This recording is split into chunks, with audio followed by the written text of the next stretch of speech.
ओम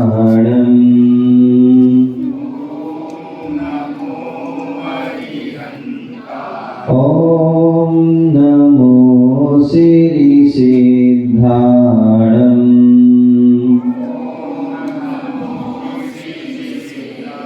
ओम नमो आयर्याणं ओम नमो वज्रायाणं ओम नमो लोये सौसाहुणं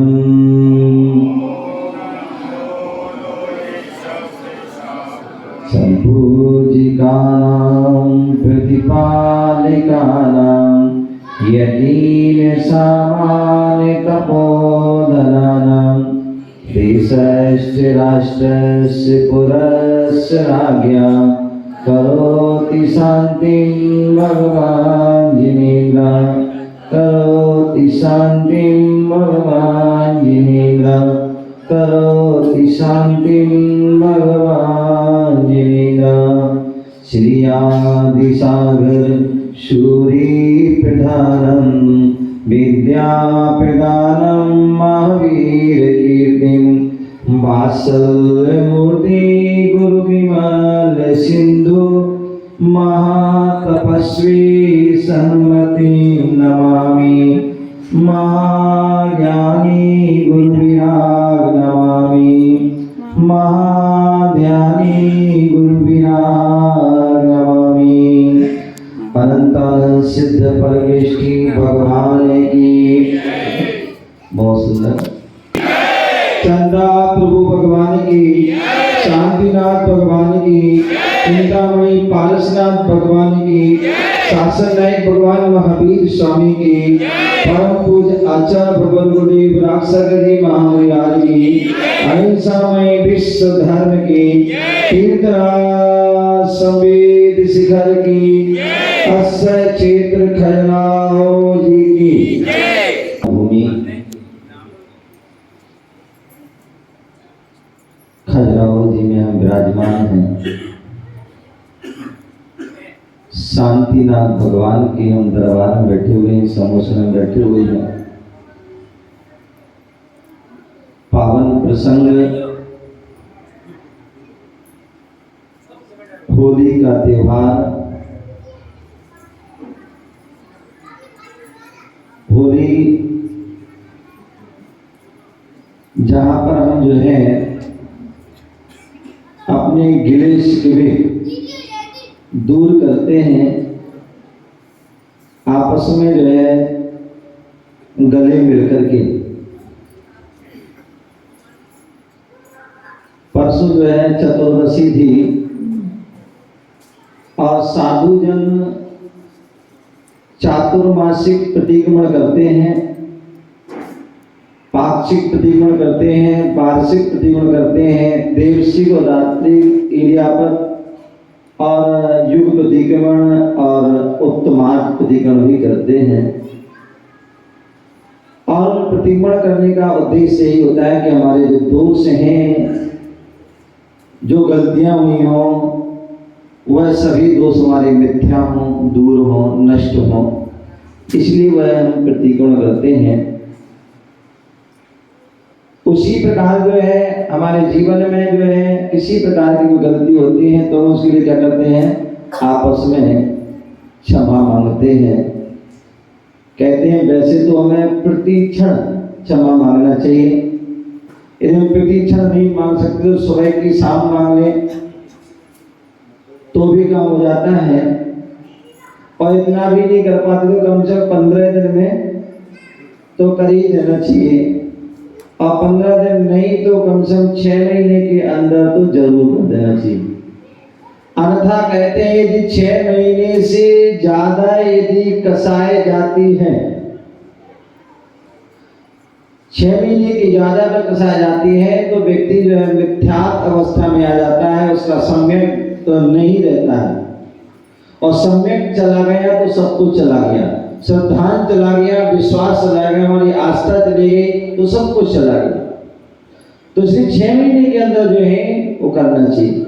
और यही कारण है कि हमारे यहाँ जो है कहते हैं साल में जो है 3 बार 10 लक्षण पर्व आते हैं। साल में 3 बार 10 लक्षण पर्व आते हैं, भादों के महीने में और माह के महीने में और चैत्र के महीने में। और जब वह 10 लक्षण पर्व आते हैं तो आप सभी को पता है कि 10 लक्षण पर्व का पहला दिन जो होता है वह उत्तम क्षमा का होता है, और क्षमा के माध्यम से धर्म के अंदर प्रवेश करते हैं, धर्म को जानते हैं और 10 दिन जो है उसको विशेष रूप से जानते 10 धर्मों के बारे में। और 11वें दिन आदि जिसे हम क्षमा वाणी कहते हैं उसको प्रैक्टिकल रूप में करते हैं। तो ऐसा वह क्षमा वाणी पर होता है। और क्षमा वाणी से व्यक्ति बोले बड़ा नहीं होता, मतलब छोटा नहीं हो जाता है, अपितु वो बड़ा हो महान हो जाता है। तो इसलिए जो है ये होली का पर्व है, और होली के पर्व में जो हम आपस में जो गिले शिकवे दूर करके आपस में गले मिलते हैं और अपने जो है पवित्र भाव करते हैं। ऐसी उस होली के जो है पावन अवसर पर जो है यहाँ पर खजुराहो क्षेत्र पर जो है वार्षिक जो है रथ यात्रा निकाली जाती है। पालकी यात्रा जो होती है और उसमें यही उद्देश्य होता है कि सभी जो है इस पर्व पर एक साथ बैठें, एक साथ मिलें और अपनी जो है धर्म का वातावरण बने। कहते हैं जो पालकी यात्रा होती है, रथ यात्रा होती है, ये क्यों निकाली जाती है? तो उसका भी उद्देश्य है। बोले चतुर्थ काल में जो है भगवान का समोषण होता था, और वह समोषण का पद विहार होता था, और समोषण में जब पद विहार होता था तो जो है सभी जो जीव भक्त जीव हैं उन भगवान के दर्शन करते थे, उनकी भक्ति करते थे, और उसका प्रभाव ये होता था कि व्यक्ति को सम्यक दर्शन हो जाता था, श्रद्धा उनकी उत्पन्न हो जाती थी, आस्था उत्पन्न हो जाती थी। लेकिन पंचम काल है, और इस पंचम काल में जो है साक्षात तीर्थंकर नहीं होते हैं। तीर्थंकरों का जो है समोषण आदि नहीं हो सकता है, पद विहार नहीं होता है। तो क्या और जो है सभी लोग जो है मंदिर में आते हैं या आ नहीं पाते हैं, तो कैसे लोगों को जो है श्रद्धा हो, कैसे उनकी आस्था हो, कैसे उनके लिए जो है सम्यक दर्शन हो, कैसे धर्म के प्रति रुचि हो? तो उसके लिए कहा जाता है कि हम पालकी यात्रा के माध्यम से, रथ यात्रा के माध्यम से पद विहार होता है, नगर में भ्रमण होता है, और उस भ्रमण में सभी जीव जो है भगवान के दर्शन करके वह अपने जीवन में एक विशेष अपनी अंतर की धर्म की ज्योति जगाते हैं, अपनी आस्था जगाते हैं। ऐसी वह पालकी यात्रा होती है। आचार्य समंतभद्र स्वामी रत्नखंड श्रावकाचार्य में आचार्य जो है अमृतचंद स्वामी पुरुषार्थ सिद्धि उपाय आदि ग्रंथों में जो जब लिखते हैं वहाँ वर्णन करते हैं, तो वहाँ सम्यक दर्शन का जो है जब वर्णन करते हैं, और सम्यक दर्शन के वर्णन करते समय जो है वहाँ पर सम्यक दर्शन के उन 8 अंग का भी व्याख्यान करते हैं कि यदि हमारा शुद्ध सम्यक दर्शन तभी हो सकता है जब हमारे अंदर 8 अंग होना आवश्यक है। सम्यक दर्शन के जो 8 गुण हैं, 8 जो है अंग है, उनका होना आवश्यक है। और जब 8 अंग होंगे तो 8 दोष अपने आप दूर हो जाएंगे। बोले सम्यक दर्शन के 25 दोष हैं, उनमें 8 संघाती दोष, 8 मद, 6 अनायतन और 3 मूर्ता। ये जो 25 दोषों से जो है जब रहित होते हैं और 8 गुणों से सहित होते हैं, वो शुद्ध सम्यक दर्शन होता है। और उस 8 गुणों में एक प्रभावना गुण होता है। कौन सा होता है? प्रभावना गुण। और प्रभावना गुण का जब वहां पर वर्णन करते हैं तो वहां लिखते हैं आचार्य समंतभद्र स्वामी क्या लिखते हैं? हाथ जोड़ी सुनो। अज्ञान तिमिर्व्याप्ति मपाकृत यथायथम जिन शासन महात्म्य प्रकाशना स्यात् प्रभाव। बहुत सुंदर बात बोले, अज्ञान तिमिर्व्याप्ति, बोले संसार में जो है अज्ञान रूपी जो है अंधकार जो है पूरा व्याप्त है। आज हम संसार में बैठे हुए हैं, संसार में बैठे हुए हैं, संसार में भटक रहे हैं, चतुर्गति के दुखों को प्राप्त हो रहे हैं। क्यों हो रहे हैं? उसका कारण है कि हमें एक बार भी सम्यक ज्ञान नहीं हुआ, समीचीन ज्ञान नहीं हुआ, सच्चा ज्ञान नहीं हुआ।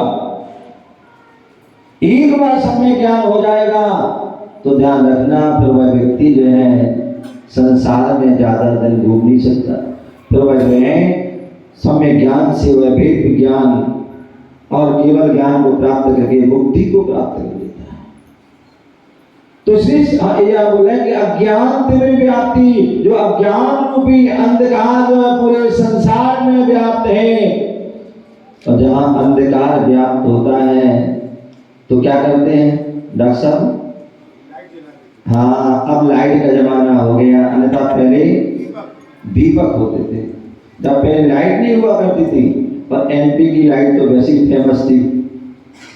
यूपी की लाइट एमपी में रहती है। अच्छा, कोई बात नहीं। तो जो है एमपी जो है मतलब जो क्या है, लाइट जो नहीं होती थी तो उस समय दीपक करते थे, और दीपक कहते थे जो है यदि अंधेरा है तो उसको दीपक जो है जला देते तो उजाला हो जाता। तो जैसे दीपक जलाते थे, और आप सभी को पता है पहले लोगों की इतनी गुंजाइश भी नहीं हुआ करती थी कि बहुत सारे दीपक, अब तो हजारों लाखों दीपक जल जाते हैं, लेकिन पहले एक दीपक भी बड़ी मुश्किल जलता था, और उसमें तो जितनी आवश्यकता उतने जलाते बंद कर देते थे। और पहले के लोग घर आदि बाखर बड़ी हुआ करते थे, तो क्या करते थे, बोले एक दीपक लिया और उसको देहरी पे रख दिया। किस पे रख दिया? देहरी पे।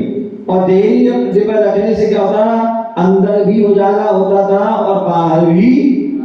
इसलिए जो है ज्ञान के लिए मध्य दीपक कहा है, ज्ञान को मध्य दीपक कहा है कि जो, क्योंकि अपने देखा है आचार्य उमा स्वामी महाराज ने तत्वार शुद्ध ग्रंथ लिखा, और तत्वार शुद्ध ग्रंथ में उनसे पूछा कि मोक्ष शास्त्र से कहते हैं लिखा, और उसमें कहा मोक्ष का वर्णन करते हुए वहां पूछा, उनसे कहा कि भगवान मोक्ष मार्ग क्या है? तो उन्होंने कहा सम्यक दर्शन ज्ञान चारित्राणि मोक्ष मार्ग। बोले सम्यक दर्शन, सम्यक ज्ञान, सम्यक चार, तीनों की एकता ही मोक्ष मार्ग है। तो वहां पर उन्हें जो है जब व्याख्यान की सभा सिद्धि पूज्यपाद स्वामी ने, तो वहां पूछा कि आपने सम्यक दर्शन को आगे क्यों रखा? क्योंकि संस्कृत का सूत्र होता है कि जो छोटा अक्षर होता है उसे आगे रखते हैं, बाकी बात। तो उन्होंने कहा सम्यक दर्शन को इसलिए आगे रखा है क्योंकि सम्यक दर्शन श्रद्धा का विषय है, मोक्ष मार्ग का यहाँ बात चल रही है, तो इसलिए वह प्रयोजन भूत है, क्योंकि बिना सम्यक दर्शन के सम्यक ज्ञान भी नहीं होता है। तो इसलिए सम्यक दर्शन को पहले रखा। बोले सम्यक ज्ञान को बीच में क्यों रखा, बाद में रख देते? बोले नहीं, ज्ञान भी महत्वशाली है। क्यों? क्योंकि ज्ञान को बीच में इसलिए रखा है कि ज्ञान होने पर जो है सम्यक दर्शन भी शुद्ध रहेगा और सम्यक चारित्र भी शुद्ध रहेगा।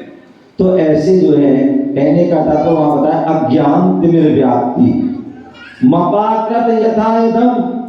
बोले उस अज्ञान रूपी जो है अंधकार जो व्याप्त है उसको दूर करने के लिए हमें यथा योग उसके प्रयास करना चाहिए। और जिन शासन महात्म्य प्रकाशा स्यात् प्रभावना, बोले जिन शासन की प्रभावना कैसे हो, जिन शासन का महात्म्य कैसे हो, उसके लिए अनेक प्रकार की क्रिया की जाती हैं।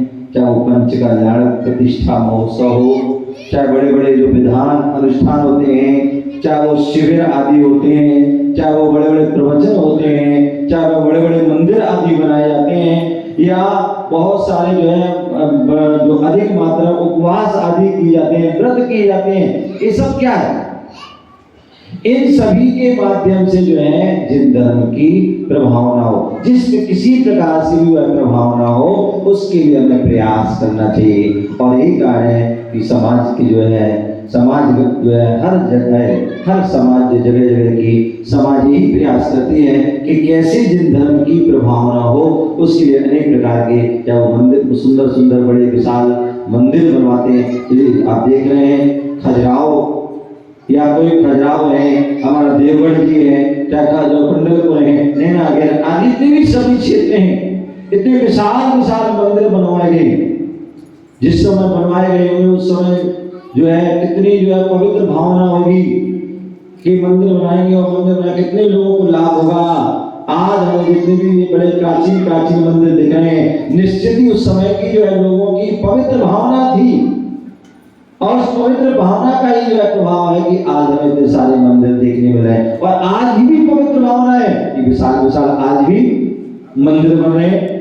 पहले बहुत सस्ते में बनते थे, आज तो बहुत करोड़ों अरबों में बनते, लेकिन फिर भी बन रहे हैं। और उसका उन सब का उद्देश्य यही है कि वह जिन धर्म की महत्व की प्रभावना हो, उनकी जैन धर्म की जो विरासत है, संस्कृति है, जो इतिहास है, जो वह उसका सभी लोग ज्ञान हो और उनको जान करके अपने जीवन में उन धर्म के जो है वातावरण हो और धर्म में जीवन हो। और धर्म ही क्या बोले, ये हमारे लिए ये जो आत्मा है, आचार्य पूज्यपाद स्वामी ने समाधि शतक ग्रंथ में कहा है कि 3 प्रकार की आत्माएं होती हैं, एक बहिरात्मा, एक अंतरात्मा और एक परमात्मा होती है। बोले बहिरात्मा जो हम सभी बच्चे का अनादिकाल से हैं, जो जन्म लेते हैं, पंचेंद्रियों के विषयों को भोगते हैं और जीवन समाप्त हो जाता है, मृत्यु को प्राप्त हो जाते हैं। और ऐसा एक बार नहीं, अनेक बार ऐसा जन्म लेते मर करते हैं और नष्ट हो जाता है। लेकिन ऐसा जन्म जो है लेना और समाप्त हो जाना, इसका कोई जो है औचित्य नहीं होता है। ऐसा जीव बहिरात्मा जीव होता है जो बहिर्बुद्धि, बाहरी सांसारिक पदार्थों में बुद्धि होती है और जन्म लेता मर जाता है और जीवन व्यर्थ गंवा देता है। लेकिन दूसरा जो होता है वो अंतरात्मा है, जो अपनी अंतर आत्मा का जो है कैसे कल्याण हो, कैसे हित हो, और इसके लिए वह गुरुओं के सानिध्य में रहता जाता है, परमात्मा के पास जाता है, अपने कर्तव्यों को पालन करता है, अपने जीवन व्रत नियम संयम को धारण करता है, महाव्रतों को धारण करता है और सर्वज्ञ समाधि गुरुओं के जो मरण करता है वह अंतरात्मा होती है। और ऐसे अंतरात्मा हमारे साधु जन, त्यागी जन, वृत्ति श्रावक आदि जो है वह होते हैं और सम्यक दृष्टि श्रावक होते हैं। और अंत में जो सर्वश्रेष्ठ होते हैं वह परम आत्मा, उत्कृष्ट आत्मा, श्रेष्ठ आत्मा, जिसे हम परमात्मा कहते हैं, वह अंतरात्मा ही विशेष साधना, विशेष तपस्या करके और वह परमात्मा पद को प्राप्त होते हैं। हम सभी यहाँ पर परमात्मा की जो पाल की यात्रा में बैठे हुए हैं। शांतिनाथ भगवान वह परमात्मा, परम आत्मा है, उत्कृष्ट आत्मा है, श्रेष्ठ आत्मा है, जिन्होंने अपने उस आत्मा को बाहर से जो है अंतर की ओर ले गए और अंतर की ओर इतनी ले गए कि वह अंतरात्मा भी परम आत्मा उत्कृष्ट आत्मा नहीं। ऐसे उन शांतिनाथ भगवान या 24 भगवान जब भी उनके हम दर्शन करें तो हमारे अंदर भी यही भाव हो कि हे भगवान, हम भी अंतरात्मा हैं और हम भी परमात्मा के अपनी आत्मा का कल्याण करें, उद्धार करें। इसी भावना से आप सभी के लिए बहुत बहुत मंगल आशीर्वाद।